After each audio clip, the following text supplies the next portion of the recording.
the roots, he let the beats build, bitch. And we never got the roots, he let the beats build, bitch. And we never switch. Even if I'm rich, I'll be broke like I'm Mitch. Niggas talking down, but that's headed in the wrong direction. But I knock that shit out like the boxing section. Cause they can't touch what they can't see. All I gotta do is be the same me. All I gotta do is keep it G. Always be the same me. While I'm solid, boy, they can't change me. No.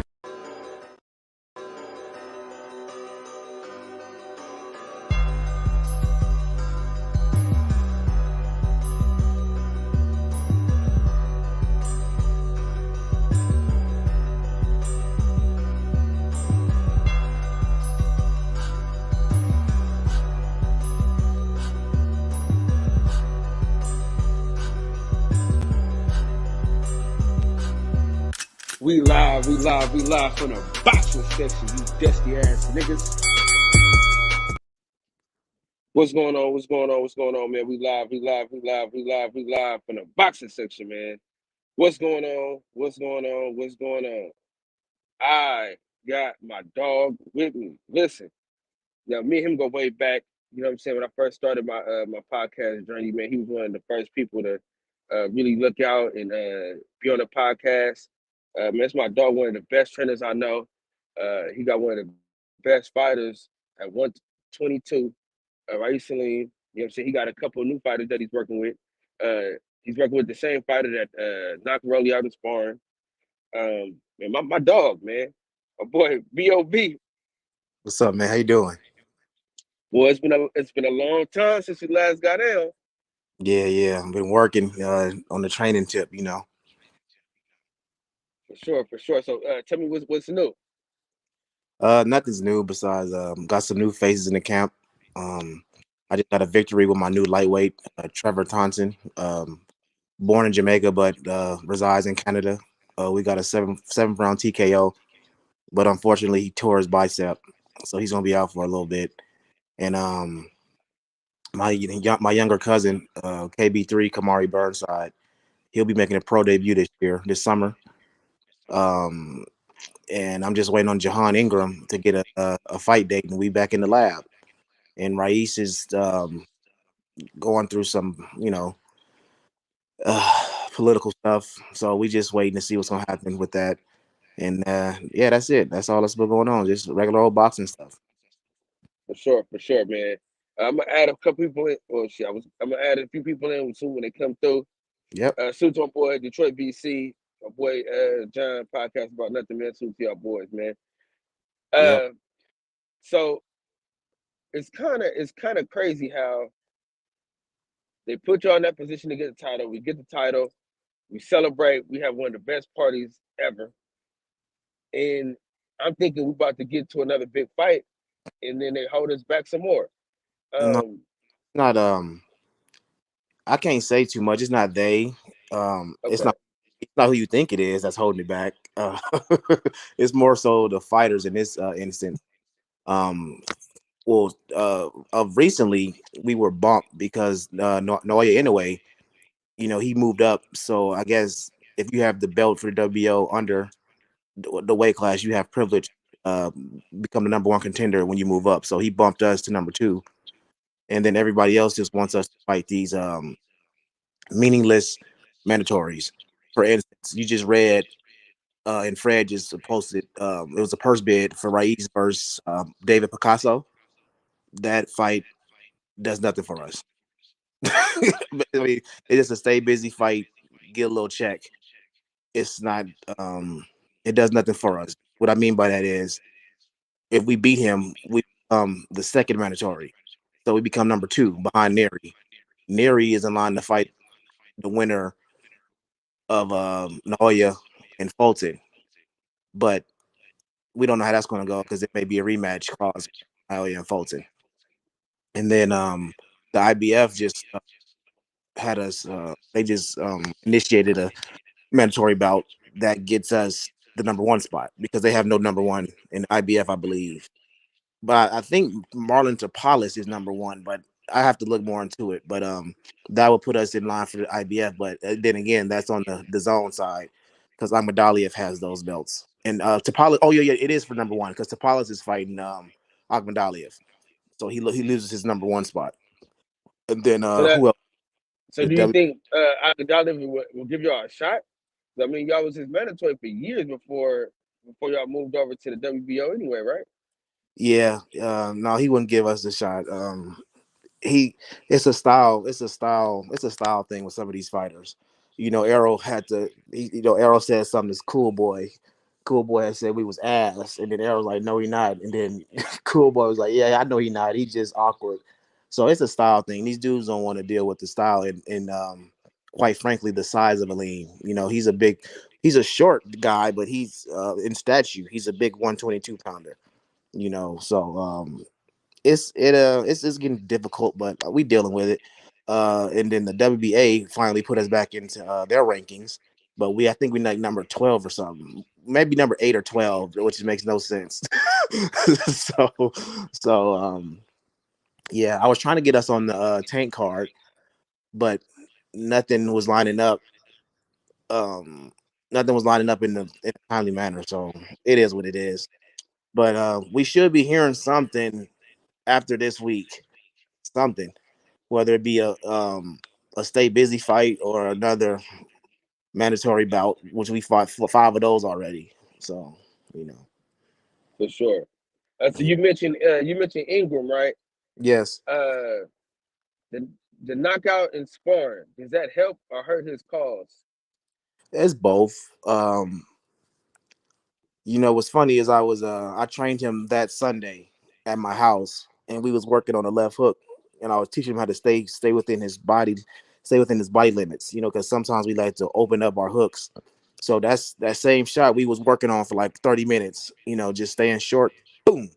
But I think it helps and hurt him because now you're a 3-0 professional fighter. You haven't had a real fight in 2 fights because his last 2 fights were exhibitions. So now you got all these real boxers on your head because you got a little clout, and everybody, Floyd labeled you already, as the next. He said the next Mayweather at one point, but I don't like when men say you the next um, version of another man. You're the first version of yourself. You understand what I'm saying? So I think Right, that right. yeah, I think that kind of hurts him, and it helps him because he has a lot of exposure now. Social media following has gotten big, so now he has some leverage when it comes to negotiating. Whether it be sponsorships, fight contracts, he has a little bit of pull now because he has a little bit more exposure. So yeah, I think it helps and hurts him. So do people try to push him to fight a bigger name too early, Yeah, or what do you think happens? yeah, it was talks about him fighting Rolly. And I'm like, bro, he got 3 fights. Like that's that's that's nowhere near the if we talking business wise, Jahan is not going to be in contention for B level names until 15 fights. I give him B over C because when we it's the things in the gym that he does do good, but you gotta do it under the lights. So he won't be ready for a B level fight until 15 to 20 fights. So you can't make no Rolly fight, no 8 or 10 fights. Like some people have said that we could take Rolly in 10 fights or something. I'm like, nah, don't disrespect the dude like that. So, he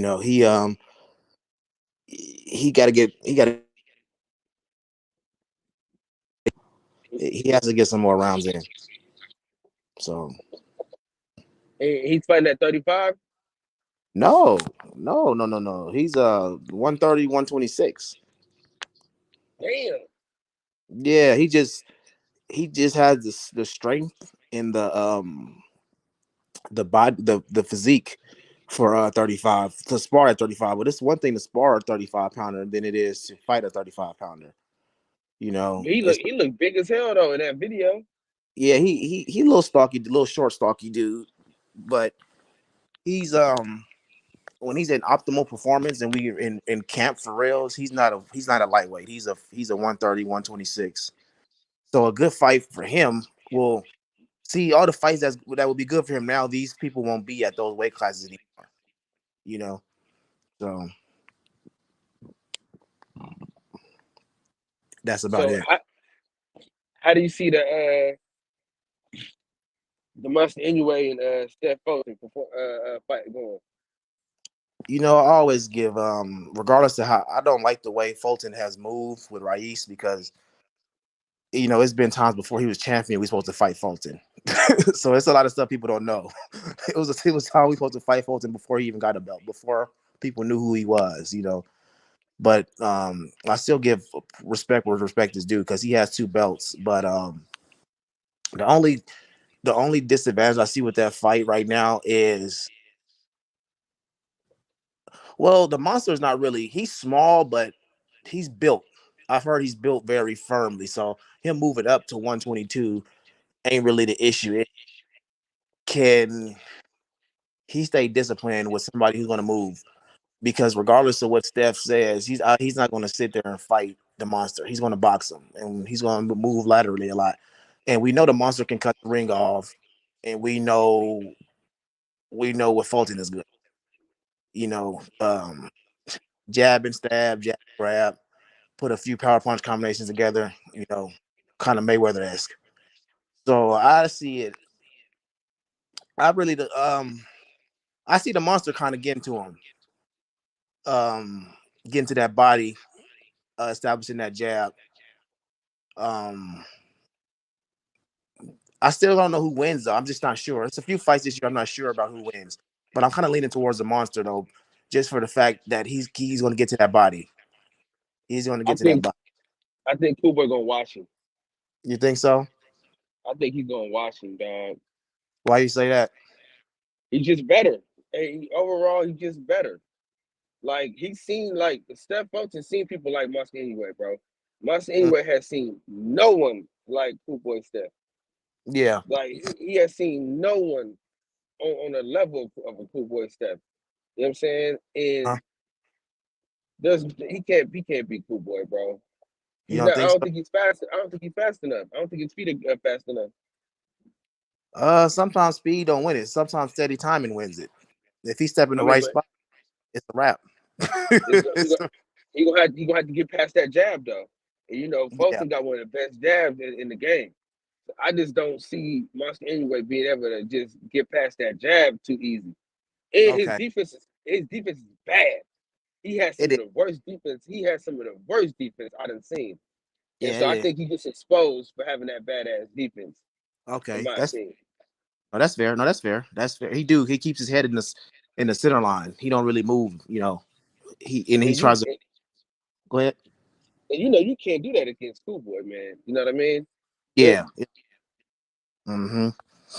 He keeps his head in the line of fire so he can fire back. Because your most powerful position is the power line. But you got to get off the power line, you know. And I don't know. Yeah, that's a good point. But I don't know. What I don't know. I really don't know. That's how it was with Benavidez and Plant. I didn't know who was gonna win that fight. Yeah, I mean, Schoolboy don't have gas tank issues though. You know, Caleb Plant, he got some gas tank issues. We don't know why he has them, but he got them. You know what I'm saying? Yeah, well, I've seen a little fadage in Cool Boy in some of his like later fights, like the middle rounds. Especially if you don't really pursue him, he can reboot. So can he do that reboot when he fights the Monster? You know what I'm saying? Like, can he? Because I've seen him fade a little bit in the mid rounds, in like the early late rounds. So like rounds 10, 9 in there. So if the Monster presses him, can he, without letting him get that reboot, can he still thrive? That's the only question I have for Cool Boy. You know, because Man, the don't let Monster is Kyle fool you. He a Philadelphia second homer. That's why. That's why he's saying what he's saying right now. He don't believe that. yeah, it's No, I do believe that. I don't listen. What I'm telling you is You believe he's gonna wash him? He's gonna wash him. he's gonna outbox him, bro. Listen. Monster anyway is cool, but has he fought anybody athletic? no. Has he fought anyone athletic? Like just one person. Give me one person he fought that was athletic. But from a coaching perspective, though, Kyle, from a coaching perspective, all that athletic shit go out the window when somebody has a fundamental base that's just breaking you down. and the monster has it. Like his only downside is he don't get off the power line. So, and that's I know you didn't see a lot of gym wars, a lot of sparring wars, but all that athletic shit go out the window, bro. We got a hit list on our list. We got a whole bunch of bodies on me and Rae's sparring list of athletic people, so called, and that it don't work for for so too long. But I get where you're coming from, though. Yeah, I don't know, man. I just think he's just too good. Has he fought? Has Fulton fought a balanced power puncher before? That's if the monster's power carries up. I mean, he's fought people with a lot of power. I Okay. mean, Josh Greer was putting people to sleep at one point. Yeah, he did. Yeah, he did. He did. No, I'll give you that one. That's fair. No, that's fair. He did. He did. I think like the Brandon Figueroa fight, I mean, really solidified what we talking about. You know what I'm saying? Because Brandon Figueroa can hit, he can punch. I mean, he was punching with Messiah. Messiah, that boy can punch too. You know what I'm saying? So Okay. I get what you're saying. He been in the ring with some dogs though. You know what I'm saying? He Monster anyway. I mean, who you got? Maloney? Come on, man. Like, come Yeah. on, man. Yeah, Let's be real about this thing. We talking well, Maloney. yeah, but no, but come on now, you gotta give him a little slack because every fighter's gonna fight mandatories and top contenders just to stay busy and stuff. Because like, come on, fucking Cool Boy fought Danny Ramon. Yeah, I know he got the accolades, he got the pass, but Danny Ramon, come on, bro. Like, But he also needed that fight for the MJ fight. They can say that. They can put that in. Right. oh, okay. See, that's what I'm You, politics behind it. yeah, there's a lot of things that you can say with that. You Yeah, can't. You know what I mean? And Danny Ramon, I mean, he's a great fighter, bro. He's got the accolades, like you said. Thank you, appreciate it. He's got the accolades. So yeah. I mean, I think we got to give him more credit than fucking Maloney. Oh yeah, no, yeah. That's fair. No, that's a fair. Yeah, but Monster fought Nonito twice. He's got more accolades than anybody. What you got, Max? Cool Boys fought. Very true. No, I was just saying that. I was saying that Monster fought Nonito Donaire twice, and that's more than that's higher competition than anyone Cool spot. Yeah. Say that again, Max. Nonito Donaire. And by the way, we got him ready for that fight. Both of those fights. Yeah, Nonito Donaire is old. He's as old as the dirt he walks on.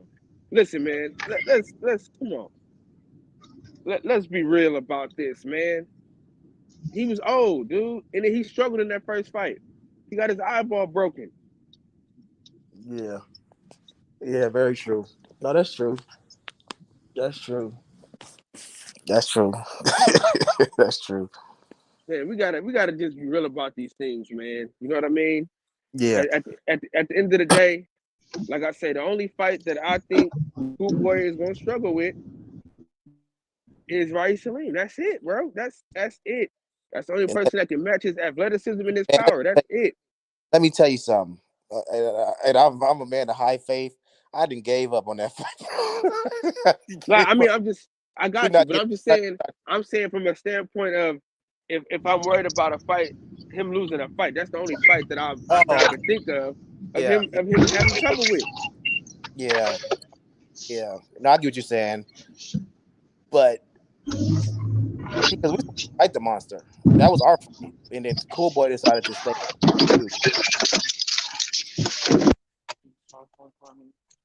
Huh? I'm on a live stream.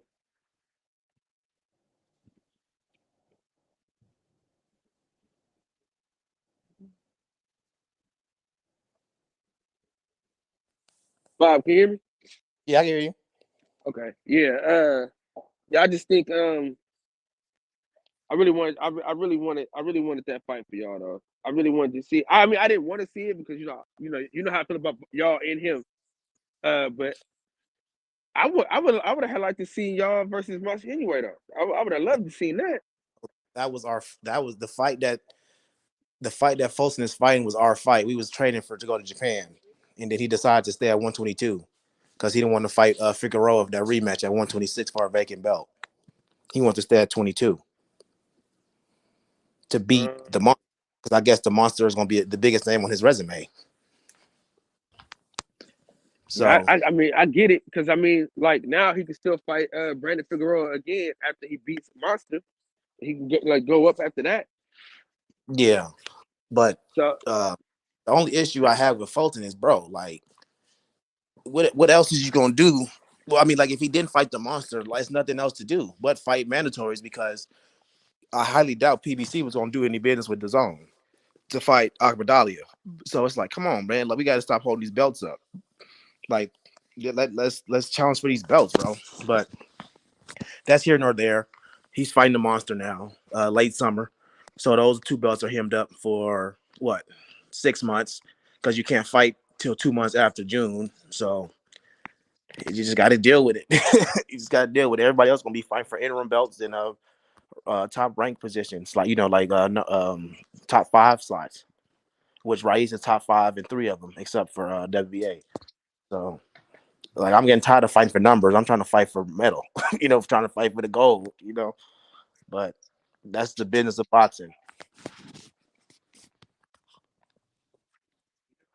It's a dirty game, man. It's a dirty game. Yeah, it's not how good you can fight. It's how good your managers and people behind you are. So yeah, it's the dirtiest game. Now yeah, Rice, who's he signed with? Is it like King's Promotions, right? yeah. Marshall Kaufman, which is an affiliate of PBC. So yeah, Yeah. And you go Jake Paul route. I know. How that song go? You couldn't get far. I know. Yeah, Man, Jake Paul get you paid even if there ain't no belts on the line. At least you get paid. yeah. Hey, listen, that'd be a great route, man. Holla at Jake, man. Yeah. Yeah. But then PBC gonna blackball you. That's all right. We can say it. You can't. I know it's good.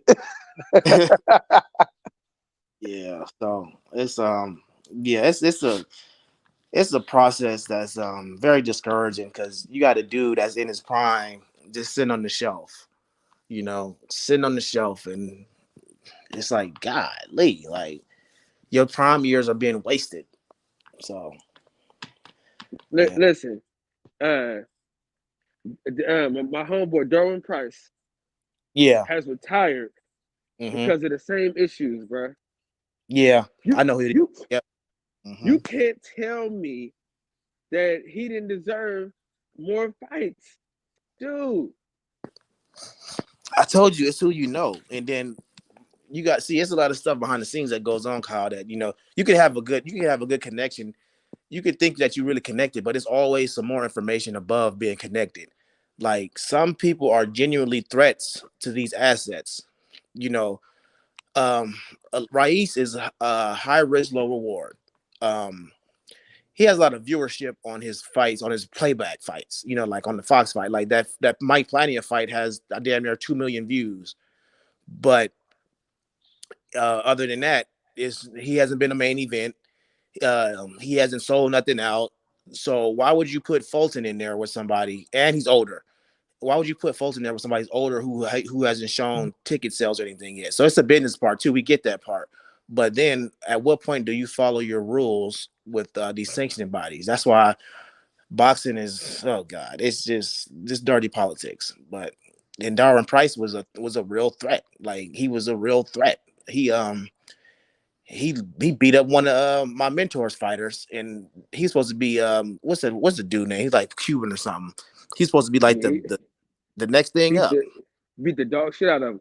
And then after that fight, there's like, shoved, because so what happened was, right, he was beating the shit out of Tank, one of his fighters. Yeah. Malik Hawkins. Yes. The only reason why he lost that fight is because he tore his ACL in that fight. Oh wow. So that fight after he beat Otis's fighter, that fight, right? He was coming up an ACL. He hadn't boxed in forever. Yo, Doug, what's up, baby? Steph, what's going on? He hadn't boxed in like a year. He came up the ACL and put hands on that man.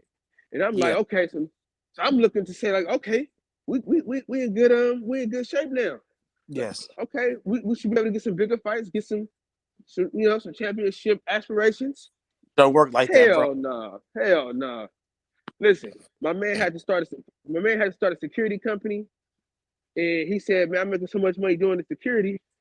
Fuck boxing. He said, man, I can't be waiting on fucking boxing checks. So I feel him. Yeah, But it hurt. Yep. No, I get what you're saying, bro. Go ahead, keep finish. Go Yeah, ahead. no, it just hurts my soul that a talented fighter like that can't even get a damn shot after y'all. And this is what I've been saying though. People always, I ain't gonna say, I ain't gonna do it. I ain't gonna do it right now. Bruce Gas, what's going on? I'm waiting till you get off to go there. I ain't gonna do it right now. We ain't gonna go there right now. But yeah, it's disgusting, bro. That great fighters don't get great opportunities. Well, and then these great fighters keep passing all the hard tests because another thing for y'all from the behind the scenes is Mike Planier was supposed to beat the hell out of Raees Salim, like everybody at the wild card, everybody from the Philippines, everybody, certain people at PBC. He was supposed to beat the hell out of Raees, and I would say that. Yeah, and it was a clean sweep, and he was another. He was a. That's why I'm one of those trainers. I really don't talk because one, I'm not the fighter. I'm just a trainer. Raees can box, he can fight, he can do it all. And we boxed the hell out of that dude for 10 rounds. And I told him at one point, I don't know if they had the mic or I think they cut my mic out. I told him at one point, I'm like, bro, don't knock him out. Just keep boxing him because you don't know when we're gonna fight again anyways. So get the rounds in. But he almost got him out of there at round 10. I said, hey, pull back. Like, let's get these rounds in. But it's just unfortunate. Like, he passed the test again and still nothing. Now trying to force the fans are trying to Casemiro. I'm like, bro, first of all, we've sparred Casemiro numerous times. I'm not worried about Casemiro. Secondly, why are we going backwards? Casemiro like number 8. Oh, okay. So in the WBO, Casemiro like number 8. We number 2 in the WBO. So why are we going to fight number 8? Like if we're not fighting the monster, or we're not fighting number 3 for the mandatory spot, why? I'm tired of I'm just tired of the runaround. Like we handily beat Mike Plana, like no scars, no nothing. Like and I don't like to talk smack, but I'm just go ahead and say it. He's another victim of tears because Raees makes people cry after the fight. Like, bro, what do we? There's nothing else to prove. Like, give us a title shot. Like, it's time. No, and it's much deserved. It's not like y'all out here barely beating people. I mean, dude, y'all had one tough fight, and dude was awkward as hell. You know what I'm saying? He had a strong face.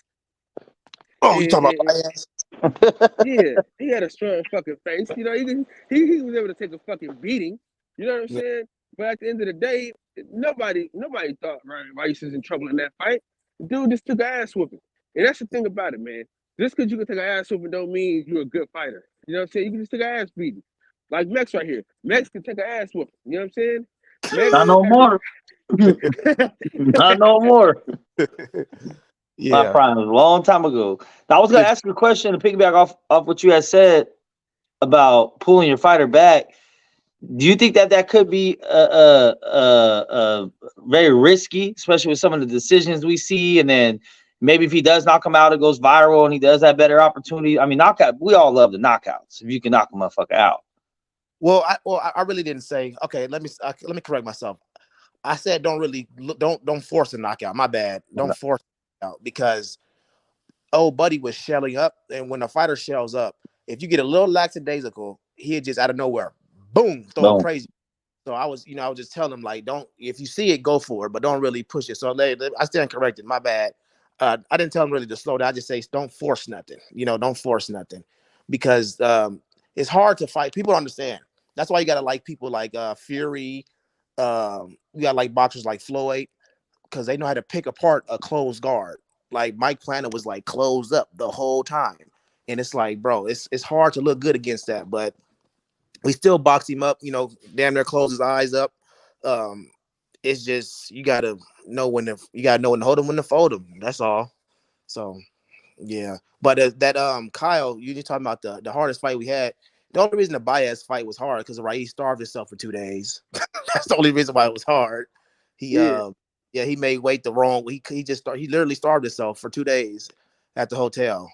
So and then that that's just it was immaturity and then overconfidence because you think you can cut weight, you can drop a lot of weight, but you forget when you get older, it's harder to do things. Yeah. That's the only reason that fight was hard. No, but I'm saying, but it wasn't even that hard though. Dude could Yeah, it just take a wasn't. fucking punch. Looked at it when I went back and looked at it, it was a wash. But when I was in the corner, I'm like, bro, you getting tagged up, like because you can't see. For some reason, it looked like he was getting hit a lot in the corner. But then when I went and watched it, I'm like, bro, the only good round dude had was round 2 when he caught you with the overhand. That's about it. And then round 10. That's the only punch he had, B, was that weak ass overhand. That's what I'm saying. He was just taking a fucking beating. Yeah. Yeah. I couldn't see nothing else. That's why I was like, oh shit, look like you getting touched up. But when I went back and watched it on YouTube, I'm like, bro, that shit was a wash. It was a wash. So yeah. Man. Dude, yeah, but, did you get to see Jahad Tucker fight this weekend? yeah, I watched it. I saw him spar actually. He was where I was doing my camp for Trevor. He was sparring one of Capetillo's fighters. So yeah, I saw his fight. Yeah, he showed tremendous resilience and durability. Man, you know how old he is, right? How old is he? 20 years old. Oh, he has a lot of room to grow. He just turned 20 though. Yeah, he has a lot of room to grow. Yeah, we gonna have it. We got him on after you. Okay. Yeah, we can go on there. Get that young blood on here, man. Let him do his thing. So he coming on at once, so we chopping it up. Oh, okay. Yeah. Yeah. Man, we need to get Raisi here with you, man. One of these good old days, man. Yeah, but I get what you're saying though about Darwin Price. Like that's how I feel. And I'm only a trainer. I don't want to do this. I don't want to do it no more. Because I'm losing money. I'm in the red. Because if the fighter's not fighting, you're not making no money. And I have other I have other avenues of money of revenue, but you can't do them when you got to train. You got to keep somebody ready for a fight that's a phantom fight. That's not going to happen. So right. I get it. Darwin was going through. Because I want to pull the plug a few times this year already, but never quit. Just keep going because you never know how close you are. But I said that to myself for 3 years since we've been to number one. So yeah. Yeah, because he was like, dude, I can't keep waiting on these fucking boxing checks, man. Yeah, yeah. And then at some point, you got to make something happen. Like Raif is too cordial. He's too polite. Bro, you got to you got to say something. Go viral. Get on TikTok. But then again, it's a lot of stuff behind the scenes people don't understand with these boxers, especially on the PBC side. So, don't get in trouble. Don't get grounded. Yeah. It's wild, bro. But yeah. But like when you guys aren't getting these fights, are you guys getting any step aside money for any of these things for not fighting, or? You know what? That's a good question. That's a good question because there was a few times, specifically with Fulton, that we was like, who did he fight? He was supposed to fight. Was Danny? It was Danny. Yeah, Danny was number one. So then we moved up to number one because you lose your spot when you get that title shot. So those are times when you're supposed to get step aside money. I don't know what happened. And then who else? Where he was ranked high. I think the only instance. Oh, and then on the WBA side, with all those many years, Ahmadaliev kept fighting those number 2s and 3s and stuff. 2s and 3s and 4s. Those were supposed to be step asides too. So. Like I said, I'm just a trainer, bro. I don't Yeah. Yeah, he got a manager and a promoter. So that's I don't know what they was doing with that, but you're absolutely right. He's supposed to get paid step aside money, especially for those because Agmadalia fought 3 fights without fighting him as number 1. Yeah, that's crazy. Yeah, so, That's crazy. Yeah. so Boxing is a dirty game, man. It's a dirty, dirty game. it is. It discourages you. It really does. Like I really just want to, because I just started. I started my company last year. Noble Art Training is now like LLC, and I'm like, bro, this is like dead. This is like dead weight. Other than personal training, I'm not really doing nothing with it because I'm known in Vegas, and I'm starting to, my name has some traction in the boxing world, but it doesn't have enough because you still need that belt under your resume. Like, yeah, I got a regional belt, we got an interim belt, and then we have he's been top 5 since he's been with me. Well, he was 12 when we first fought, and then after that, we was top 10.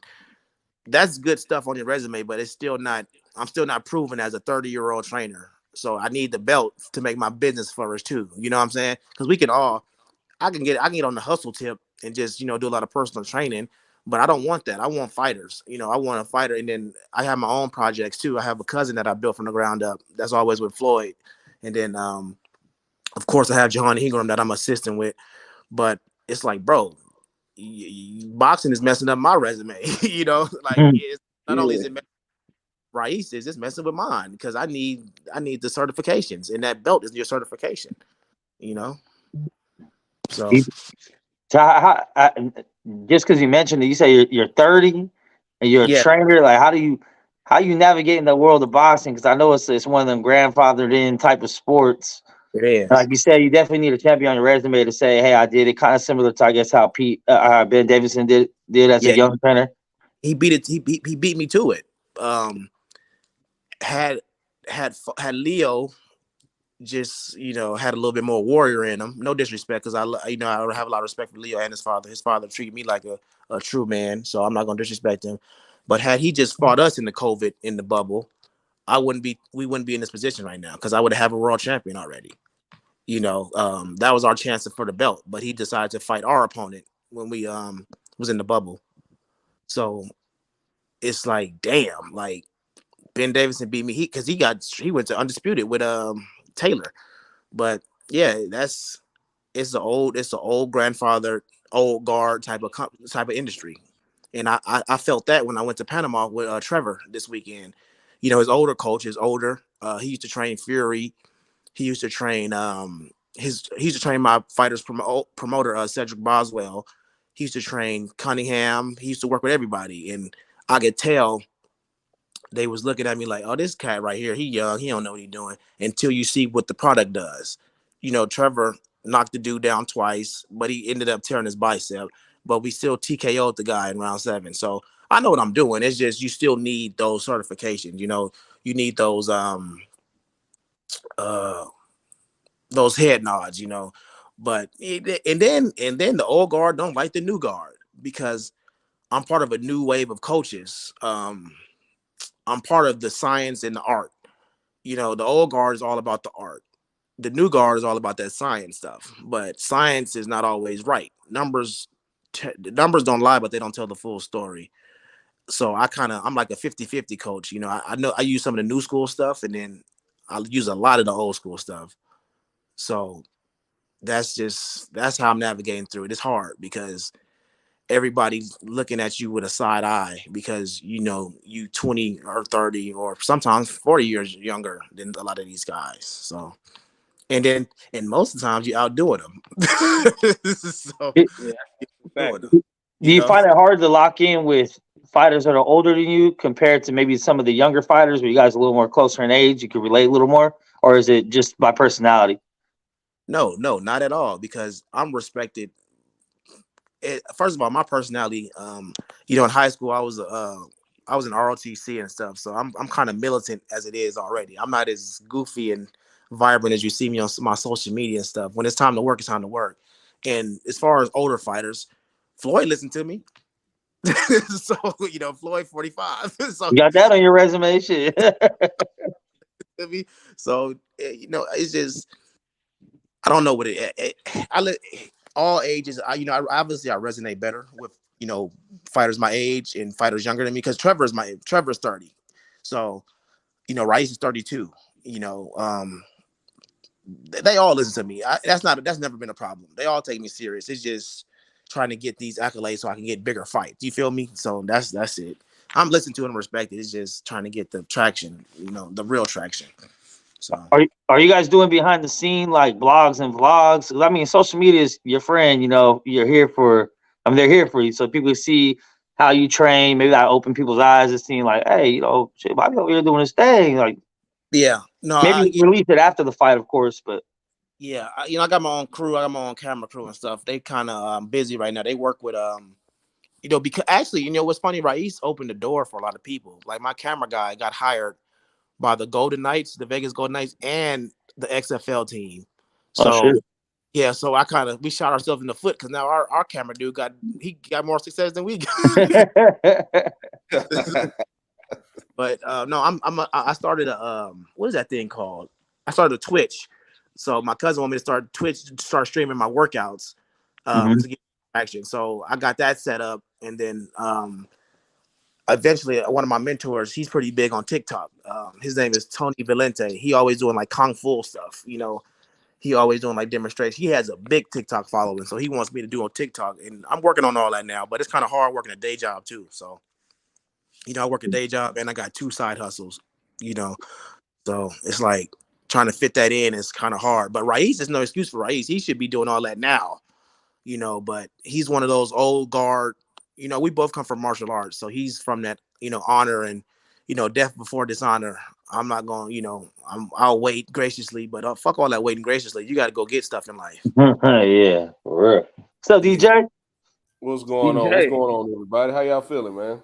What's up, man? Good, man. Listen, we doubled up on this here Tuesday. Absolutely. What's up, Coach Bobby? How you doing? Hey, how you doing? What's up, bro? Yeah, I'm all right, man. I heard you mention earlier, and sorry, Kyle, I came in late, but no, sorry, I heard you mention earlier that Raees Alim went 2 days without eating so he could make weight. How long seeing as how it seems like y'all keep getting stepped over for title shots. Yeah. Right. How long do you see him staying at 122 before he moves up to 126?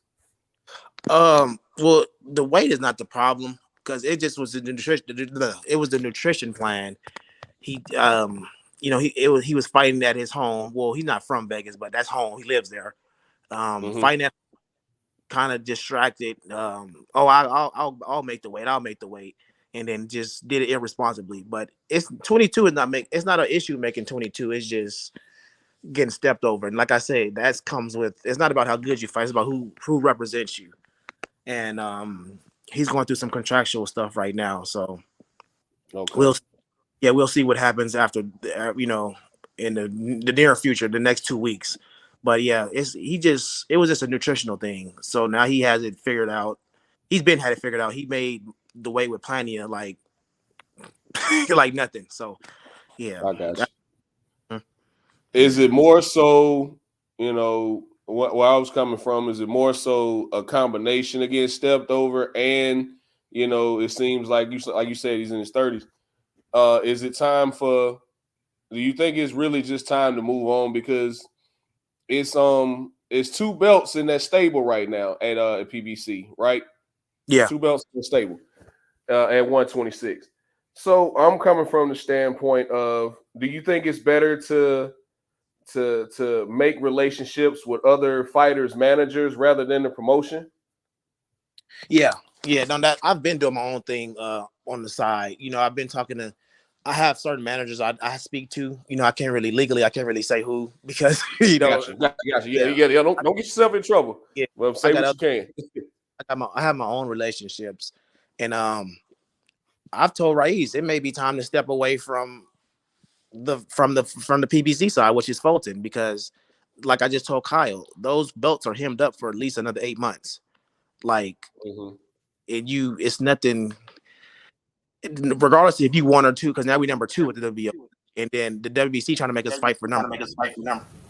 And it's like, for what? So you may have to move up, or you may have to go a different route. But Agmadaliev don't want to fight you. If we become a free agent, it's not going to be for certain that the IBF will enforce, or the WBA will, because the WBA didn't enforce for 2 years.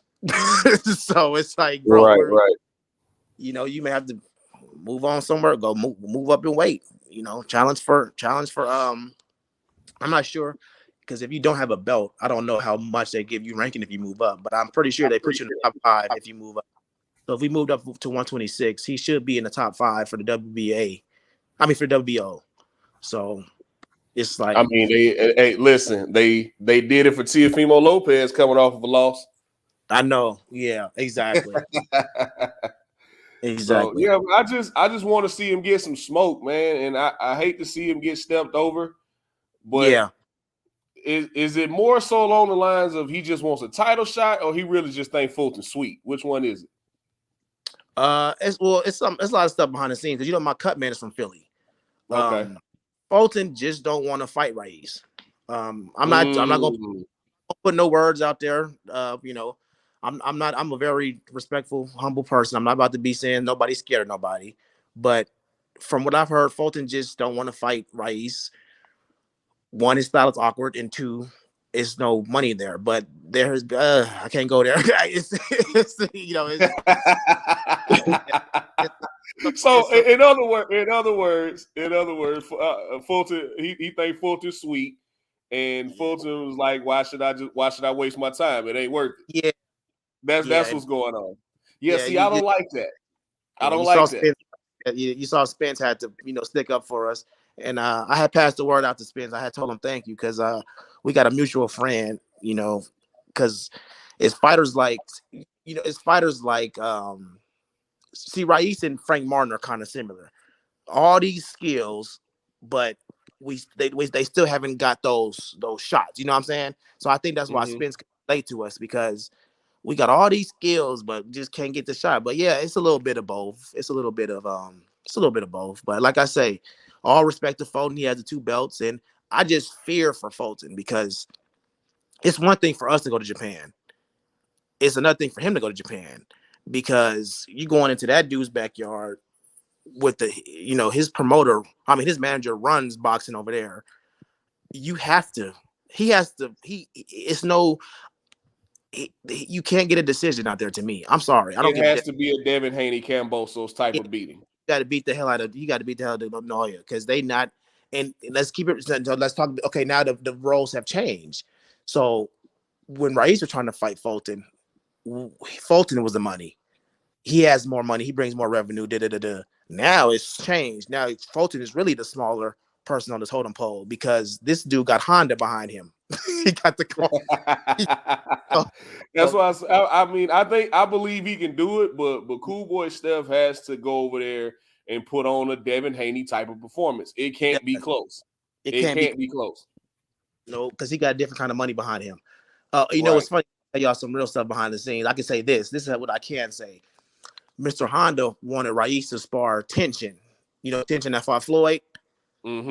Tension is now a boxer now. He switched from kickboxing to boxing, and guess what he's competing at?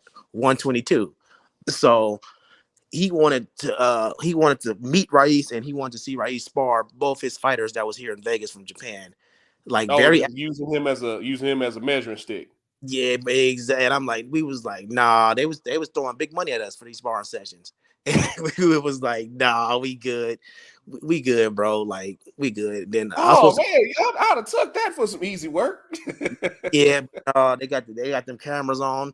I'm one of those coaches. I really don't care about footage, because fighters have tendencies, but all those tendencies get maneuvered around when you get your ass hit in the face. You can say, oh, I can let this or I can do this against somebody, but until you get in there with them, you don't know how you're gonna react. But it just Raiz started wasn't smart, and I'm like, okay, I'm not going, because I'm the type of coach. I got a little bit of old school in me. I don't give a fuck about. We can spar you tomorrow and fight you this weekend. That's how much confidence I have in my teaching. Like, I don't care. I never cared about, we're not gonna spar so and so because we're gonna fight them in the future and beat that motherfucker up. You know, because if I'm not right mistaken, now, I'm gonna put it in his head. Like, yo, yeah, you remember what happened? You remember what happened with 16-ounce gloves on, right? because if I'm not mistaken, I think Spence and Porter sparred before they fought, like a year or two before they actually fought. They had sparred. He had sparred somebody he's supposed to fight. Sean Porter did. I think it was Spence, but yeah, I never cared about the spar. Oh, don't we got to not spar him because we gonna fight him. Get that shit. Get out of here, man. I'll beat your ass today or tomorrow. That's the kind of Right. coach, you know. And part of the intrigue about the possible fight, like I really don't like to talk about, upcoming fights when guys already have fights. Yeah. But the part of the intrigue about the whole Devin Haney and Gervonta Davis fight is not only are these two guys revered as two of the best guys in the world at that weight class, but part of the intrigue is, hey, these guys have sparred before, and depending on who you talk to, Tank almost knocked him out, and Devin got the better of him in the second session. So sparring stories, it kind of fuels some fights. But going back to Eileen, man, I really don't understand the business of boxing in this way. And I don't understand why they protect certain guys. Oh, we're not going to put him in there with him because he might win or he might lose, and we've done all this. It's like, well, at the very least, you've created another star with this guy. If he goes in here and sleeps him, like that was, and I've said this before, that's how Dana White, I don't know if you follow MMA, but that's how Dana White ended up promoting Chuck Liddell. Yeah, he was promoting Tito Ortiz, but he went to their training sessions, and Tito Ortiz was getting the brakes beat off of him by Chuck Liddell at that time. He was like, I think we're promoting the wrong guy. Yep, that's why. So that's why you can create another star if your guy that you've been promoting loses. At the very least, you promote a star. I still say that Zab Judah made Costa Tszyu a star. Yeah.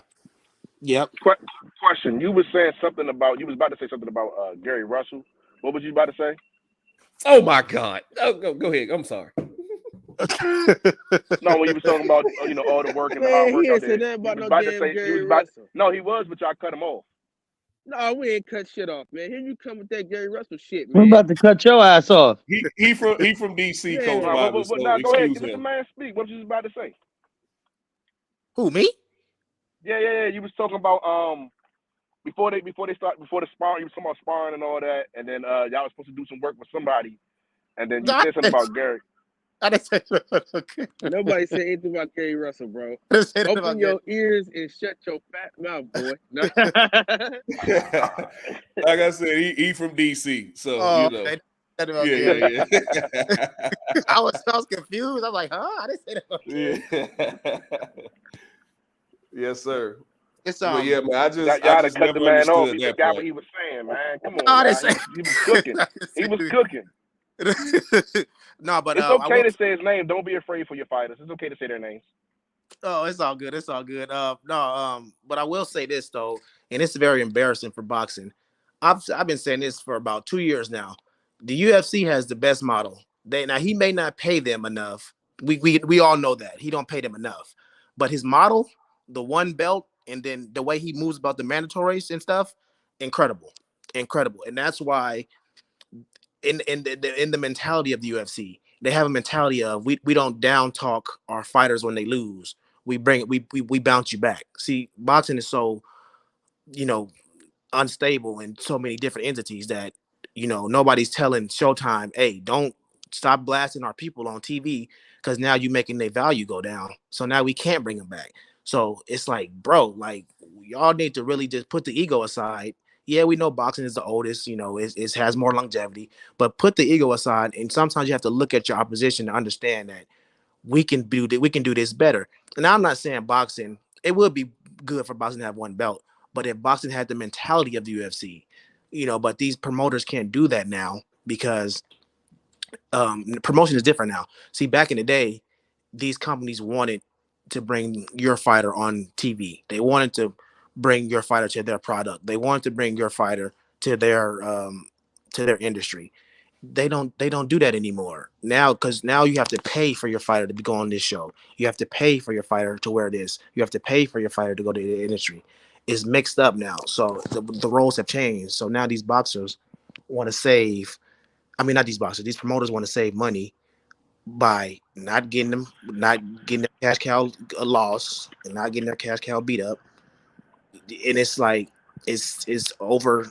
It's saturated the game now, because now you have all these perfect records but not battle tested. And then guess what else happens behind the scenes?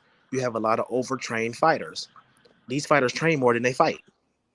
They train more than they like. Right? Exactly. And guess what happens when he fights? He's overtrained. When some of these fighters fight, they're overtrained. It's asinine, bro. I just can't. And you talking to somebody with a pre-law degree. Like, I know how it goes. I know how the paper goes. I know how the contracts go. But boxing needs to let these men fight and stop putting all your. It's the old saying. Don't put all your eggs in one basket.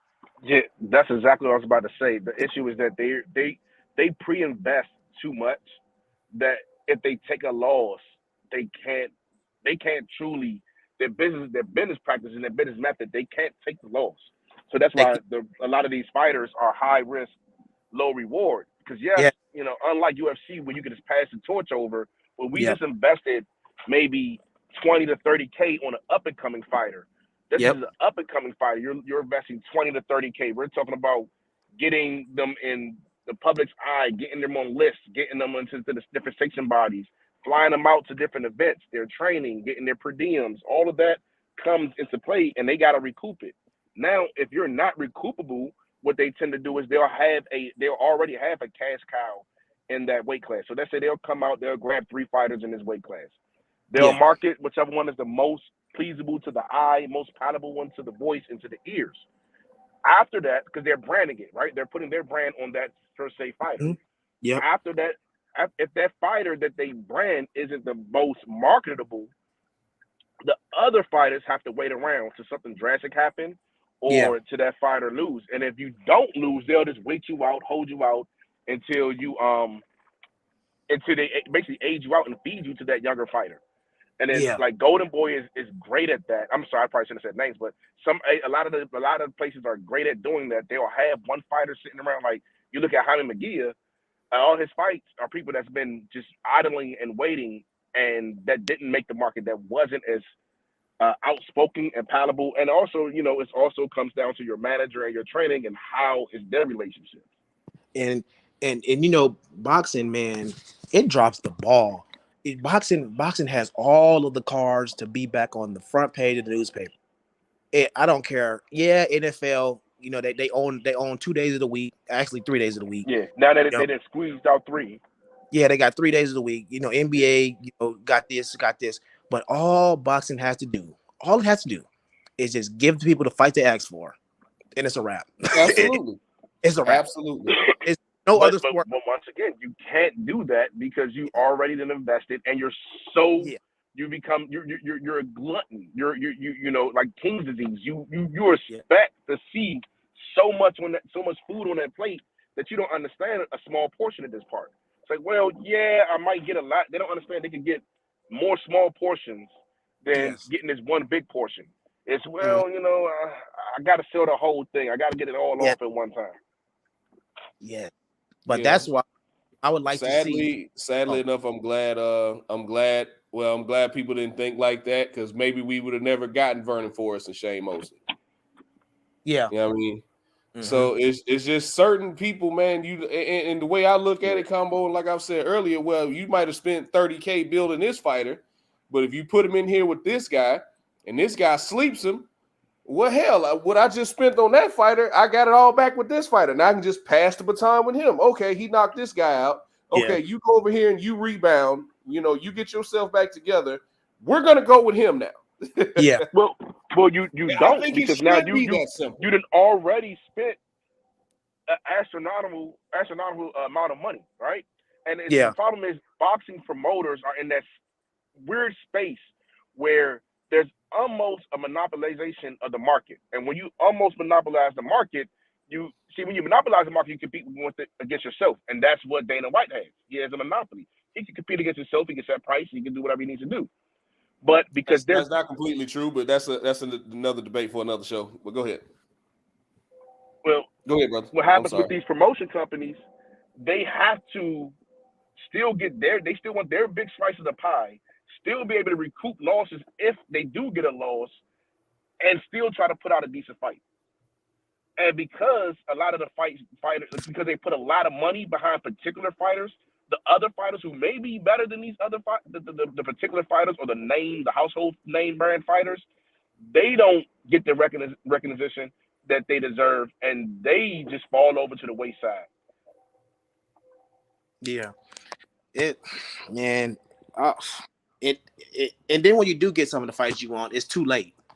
Like it's like the luster is gone, because at this point, I don't even really.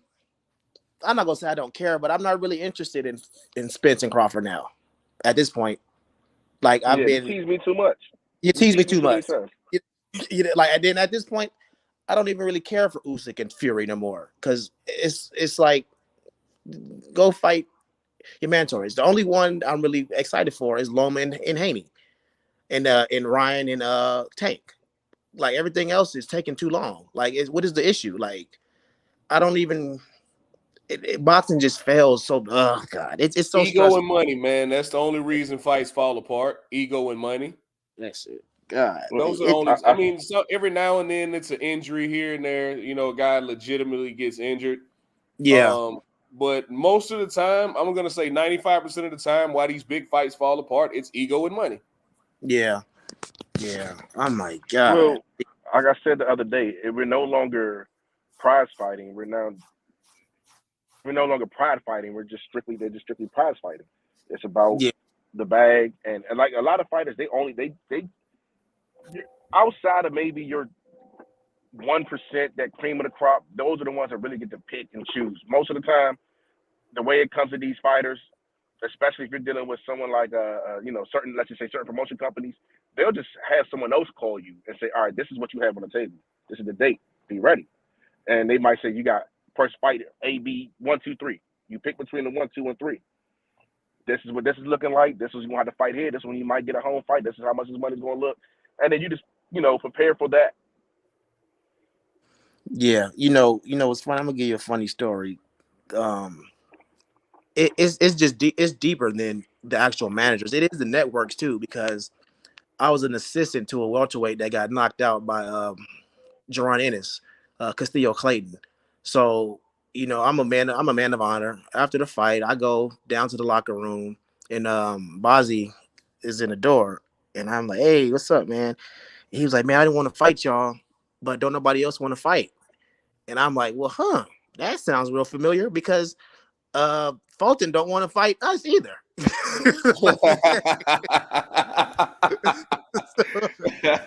just to throw that out there. He gave me this look like like he was just looking at you like with his mouth open. I was like, yeah, it's hard for us to get a fight too. And then Steven Espinoza was next to me, and he's like, yeah, nobody wants to fight Aleem. I'm like, bro, this is horrible. So yeah, it's all over the place, bro. It's stressful, but like I say, you got to keep working. But at some point, what I did want to say is I do want to see what the UFC is going to do with boxing, because Dana does have Zuffa Boxing, and Endeavor just bought WWE and UFC, and right. I want to see what they boxing thing will be about, because they still haven't really shot it up yet, because the old guard won't let them. The old guards, Top Ranks and the Golden Boys and the PBC somewhat. They don't let their boxing get a full footing. Roy Jones tried to get it to go, but the old guard won't let it. But I want to see what they want to do, because we'll definitely see. Man, y'all gonna have to get on your Shannon Briggs Klitschko shit and just start following motherfuckers around everywhere they go. Right. I think that's the best way to do it if you want to fight now. But even though Shannon that Briggs may not work, fight, because that may not work, because let's go, champ. Some fighters who tried that, and like for example, Gary Russell put his arms around his dude father. You know what I'm saying? It just, you gotta be worth it, man. You gotta be worth it. It gotta be enough risk to reward.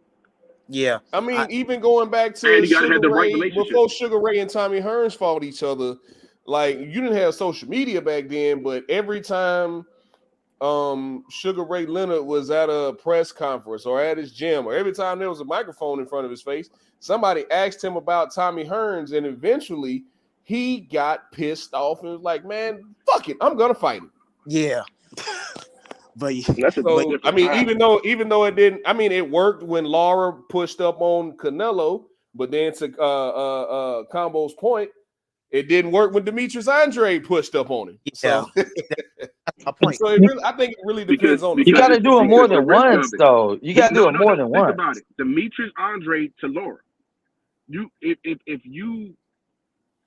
Laura wins that, you still can keep him around. You can, you already made some money off of him. Demetrius Andre wins it. What does it look like? As you really don't know what it looks like. The forecast on it, like, okay, well, does he have 5 more fights with him? Do he have 3 more fights with him? Do we have other people that he hasn't already beaten while he was waiting around and we was holding him out to even market him to 2 or 3 more fights? And I think could it be the generation we live in with all this soft bullshit going on where grown men don't want to call other men scared? Well, I don't want to say he's scared, but no, just call him scared. You don't want to get in the fucking ring, bro. We're trying to catch a fade. You don't want it.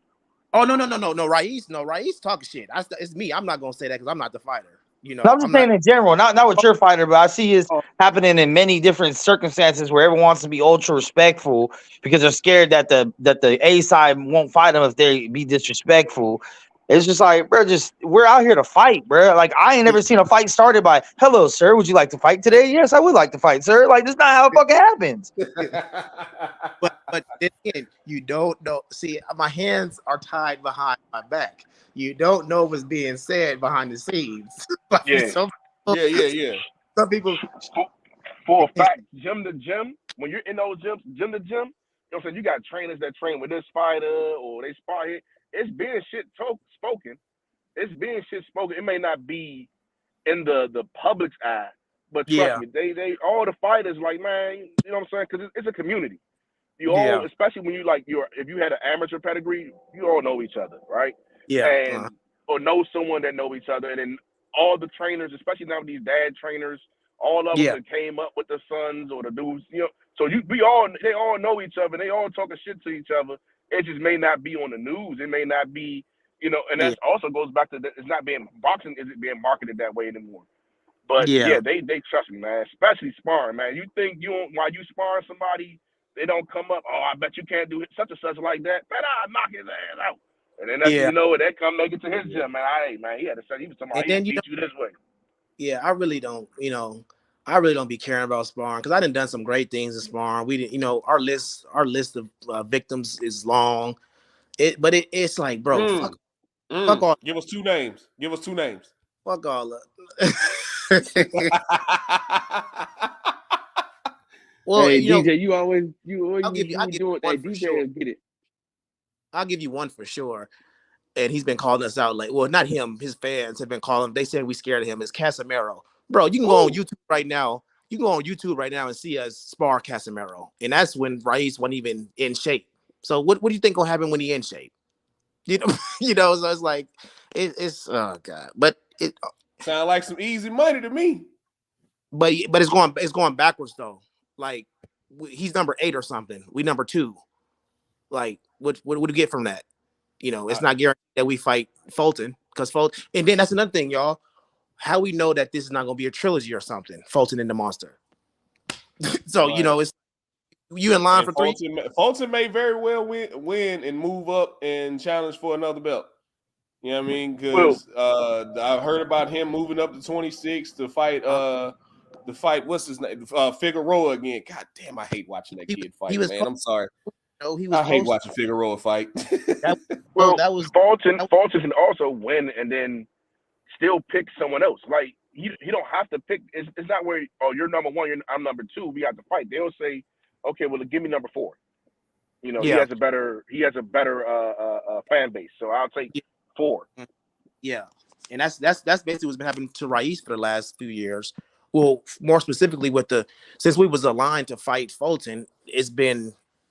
Like I told Kyle before everybody got on here, like Danny had a better resume, I guess. Like Danny was his gateway to Agmandalia. But you kind of know that you're not going to DAZN and PBC not going to work together. So what the hell you fight him for? You know. So like, come on, man. Like it's ridiculous, dude. This shit is it's worse than females to me. Boxing has become like, you know how football now has that everything's about stats, next gen stats. Yeah. Like boxing is about the algorithm. It's the algorithm. You have to crack the perfect algorithm code, and that's how your name come up. Unless it's a situation where. But here's the big but, though. Here's the big but, y'all. Mm-hmm. At one point, because the promoters is always in the what they call that shit. What they call it when the people that's sitting around the ring, the bullpit, the bull. Oh yeah, the bullpen. Yeah. Bullpen. Yeah, bullpen. Yeah, they bullpen. So his promoter would come up to me, hey, Rice is trending right now on Showtime on Twitter and the TV ratings. And that still didn't do nothing for us. So we, it's like what matters? What really matters in this shit? What really matters? Like he would come up to me and be like, hey, speed it up. The people liking him. Like keep going. Okay, we'll start whooping somebody's ass or something. And then it's like, bro, we getting all these numbers, but these numbers not getting us no fights. But y'all asking for numbers. So you're asking for one thing, you're getting it, but then you're still not doing nothing about it. It's like, I don't know what to believe no more in this shit, I don't know what to believe no more. You gotta take a loss, man. You gotta show some kinks to make them feel more comfortable. Man, bring your promoter on here. We'll holler at him. Nah, definitely can't take a loss now because it seems like they already don't, and I'm saying this for whoever listening, it seems like they don't want to deal with him already. So imagine what happens if he takes a loss. You know what I mean? But then you'll get that shot. Like I watched a fighter. They would not give him a fight behind me until he took an L. He took an L, was laid off for a long time, and then they gave him a shot out the blue. And then, because at this point, we getting motherfuckers ready for their fights. Yeah. And listen, right. They wait till you super old to do it. We a world-class elite fighter. I'm not gonna say contender no more because we already contended. God damn it! Like we're a world-class elite fighter. I'm helping out other people. I mean, I got my favors I do. So, for instance, we was working with Shushu last week. Like, come on, now. Like, why are we? Like, we should be getting ready for something. And then we fight, and then we spawn lightweights, and it's like, bro, we come on, man, we getting people ready for my fighters at the top of the top, but it's like, bro, this politics stuff is ridiculous, bro. And these suits really don't care. But like I told Raiz, bro, you go all that nice shit, life is by, bro. You better get nasty. You better get nasty. But even when he has spoken, okay, the only reason I'm using Fulton because that's the only person that's the champion. That's your guy in your weight class. I got you. When he did talk shit to Fulton, nothing happened. like he cussed him out. It's one thing to talk shit, coach. It's another thing. You got to really close his wings and attack his pride. He did. Like, he called him. He's like, said, he up there fucking around with that little 118 pounder that he about to fight. When he wants real shit, he know where to find it. Yeah, go beat up the 112 fighter that you about to fight.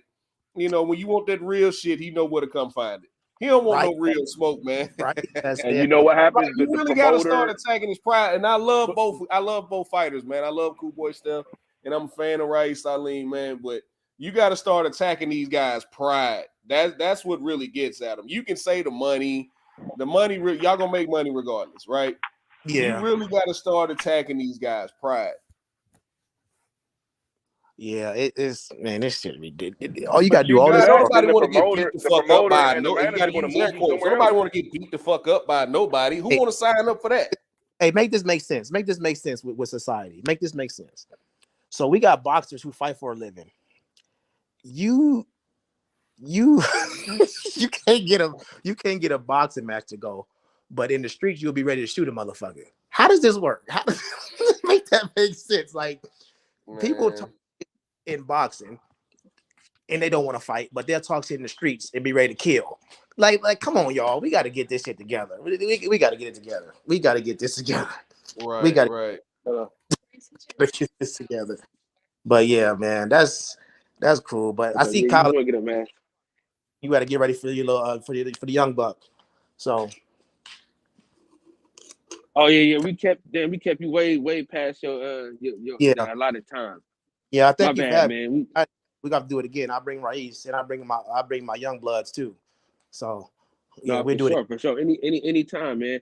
I'm sorry for not valuing your time, man. But the shit was so good, I didn't want to stop it. Yeah, no, you straight. I understand. Everybody got a purpose in life, man. Let the young blood get his time to shine. I'm just a trainer. He a fighter. So yeah. Absolutely. All right, man. Thank Give you, us your Coach. final Thank words you before you get again, out of man. here. Okay, you can find me on Instagram and Facebook. My personal is my name, Bobby McElroy, BOBBY MCROY, and my business one is Noble Art Training LLC. It's on Facebook and Instagram. Those are my two Instagrams. I mean, my two social media platforms. So thank y'all for having me, and y'all be blessed and be safe out here. For sure. You know, it's Yes, always a treat and indeed. pleasure Take to care of meet. yourself, Coach. All right, no problem. Thank y'all. Mm-hmm. All right, man. Later. To wrap up another great show, in the words of the great philosopher Lil E, I want y'all to breathe air and live life. You know, it's always a treat when parents meet. Thank y'all for breaking bread with me, man. And we back in 5, man. We back in 5 more minutes.